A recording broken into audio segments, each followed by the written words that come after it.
Welcome to Epilogue, where I tell you folktales and legends, then fabricate my own counterpart from those root yarns. I am that one-eyed, gray-cloaked stranger seeking hospitality on your doorstep, but you can call me Izzie Cava. Today I'm taking us to the Danvers State Hospital, otherwise known as the Danvers Lunatic Asylum. The hospital was built in 1874 atop Hawthorne Hill, a Massachusetts landmark renowned for once being the place where John Hawthorne lived, a notoriously unwavering judge during the Salem witch trials and a relative of author Nathaniel Hawthorne. The Danvers State Hospital was the state's response to lackluster mental health care. It contained certain innovations, like the buildings being arranged in a batwing structure to promote airflow and allow patients exposure to natural light, architecturally known as the Kirkbride Plan. Like most mental hospitals of the time, it was entirely self-sufficient, drawing water from a nearby lake and boasting of a tunnel system to connect the institution during the winter months. The staff was as impressive as the building. Initiatives such as pathological research, a training program for nurses, and specialized care for mentally ill children all took place between 1889 and the 1920s. In short, this was one of the finest mental hospitals a person could be treated at. But word got out to that effect, and soon a building only ever meant to house around 450 patients was caring for over 2,000. The same year that was true, there were over 250 deaths at the hospital. The quality of care declined so dramatically that there were reports of trapped people rotting away in straitjackets, increased use of electroshock therapy, and inhuman levels of hygiene among patients. Lobotomies were said to have been refined at the Danvers State Hospital until the rise of psychedelic drugs in the 60s became the new technique for quelling mental ails.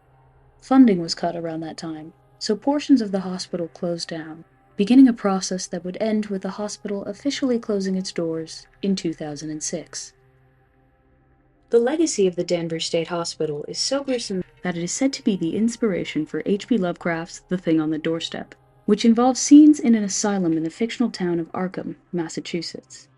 If a terrifying asylum in a town called Arkham sounds familiar, that is because it's also believed that the Danvers State Hospital inspired Arkham Asylum from the Batman comics. The Danvers State Hospital still stands.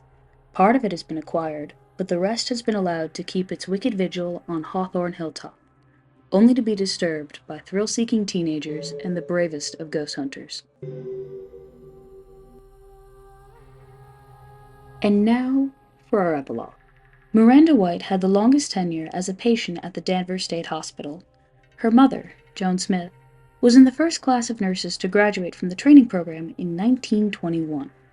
Joan married a patient of hers, Curtis White, soon after.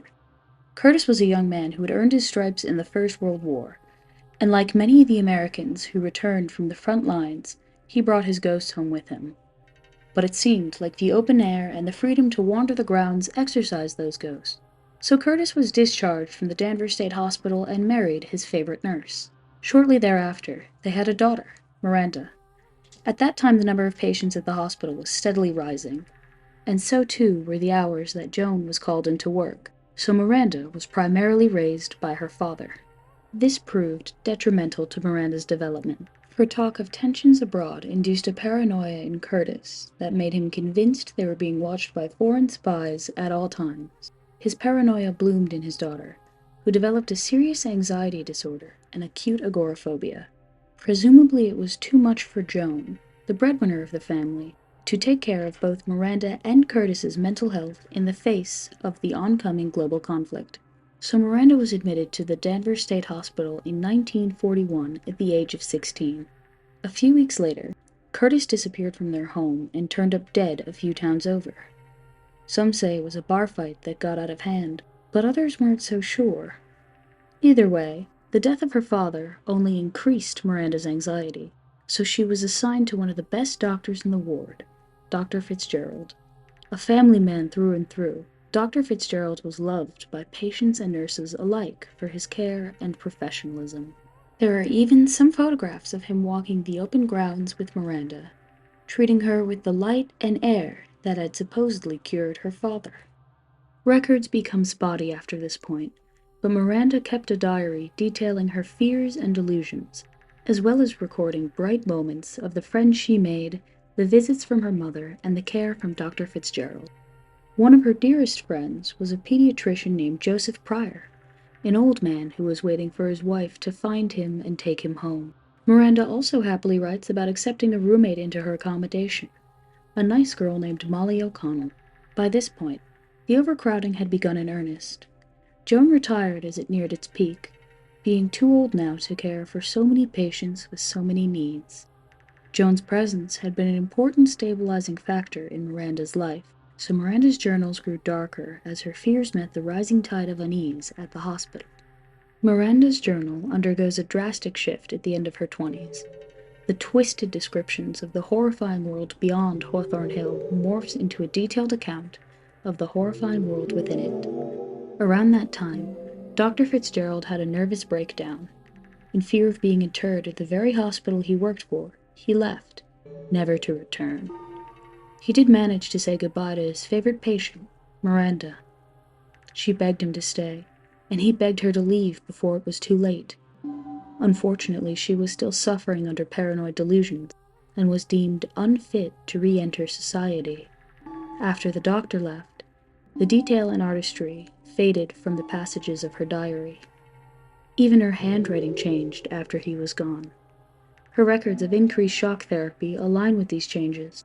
So too does the state of the hospital surrounding her. The deaths had begun to climb, and Miranda described the smell coming from the hall as akin to rotting food, which is likely the closest approximation she had to rotting flesh and excrement. When the overpopulation reached its peak, the criminally insane were mixed in with the rest of the patients, and Miranda's cell housed a third roommate. Her records have been lost, but Miranda refers to her with the moniker Sissy. Sissy was cruel to the other girls, and violent. In her more lucid moments, Miranda wrote about Sissy's piercing, unblinking stare from the corner of the room, how Miranda almost imagined the whites of Sissy's eyes overtaking her pupils, and that her teeth were sharper than they ought to have been. She scared Miranda terribly in those first weeks, until they took Sissy away for a lobotomy. Not the hospital's first, and certainly nowhere near the last. When Sissy was returned to them, she was all the more frightening. Now she really didn't blink, and she didn't speak or move either.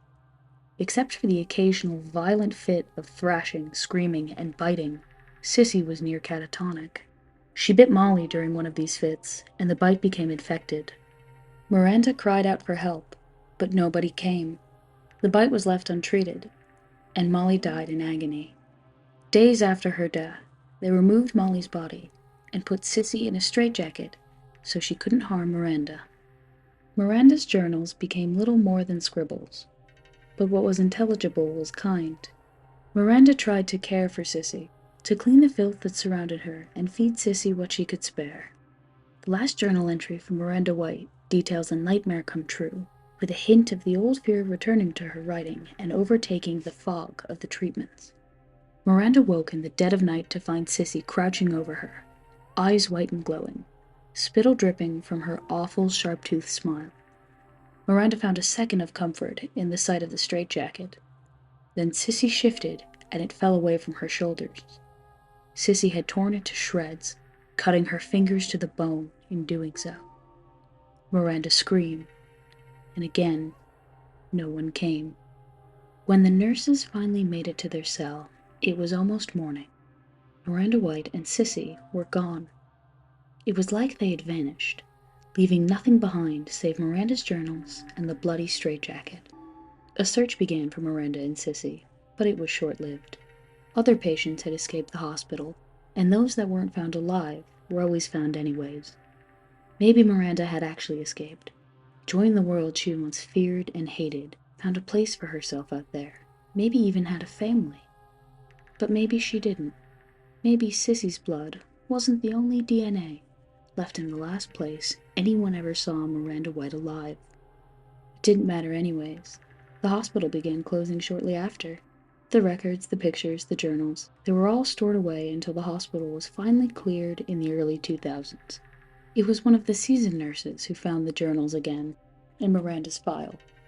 Among the pictures of Miranda with Joan and Dr. Fitzgerald, there was also a picture of Miranda and her cellmates. Sissy isn't in the picture, and there must have been something wrong with the camera, because it almost looks like Miranda's eyes are completely white in the photograph. So maybe when the thrill-seekers who trespass on the property hear sounds from the empty wings, or screams echoing from long-dead patients, they should remember that the tunnels were never thoroughly searched after Miranda's disappearance. They should also remember that there was never an arrest report made for anyone like Sissy, and only Miranda was mentioned in Molly O'Connell's file. But there's also a note on that file, small and easy to miss, that the bite mark didn't match Miranda's dental records. It was made by much sharper teeth.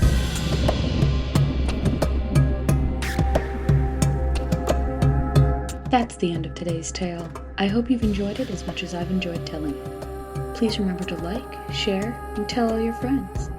Join me next time for more fabricated folktales on Epilogue.